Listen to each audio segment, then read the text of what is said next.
হ্যাঁ বাদর, যেই ক্যামেরাটা অন করলাম চুপ হয়ে গেল। এটাকে কি করলি তুই? এই যে তুই এটা এটা কী করলি মামা? এটা কি এটা নিয়ে নি কেন?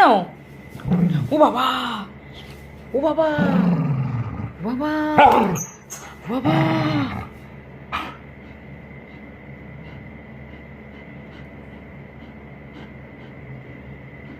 শুধু মুখটা দেখে।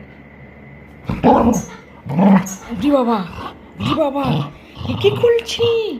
হি বাবা, দেখো দেখো কি করছি আবার। ইমা কি কি কি এটা কে করে? কি মা সত্যি দেখো সবাই ছেলেটার অবস্থা। ওটা যদি তুই ছিঁড়ে ফেলেছিস না, তুই এই চাদর বিছানার কভার এগুলো সব, এই বালিশের কভার সব কিছু তুই ছিঁড়েছিস। কি করছে? মেন কারণটা হচ্ছে ও এখন বেরোবে বাইরে।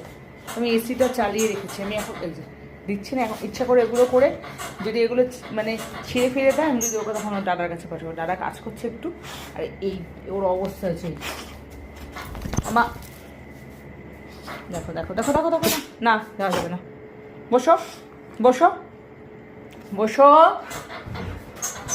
কে কার কথা শোনে, কে কার কথা শোনে? এই এটা ঠাকুরের, এটা জগন্নাথ ঠাকুরের মন্দির থেকে আনা। হ্যাঁ না যাওয়া যাবে না, ওর ধান্দাটা আমি বুঝে গেছি, ও বাইরে যাবে। চালাকি। যাওয়া যাবে না, ঘুম করো, ঘুম করো মামা, ঘুম করো। ও যাবেই, ও যাবেই।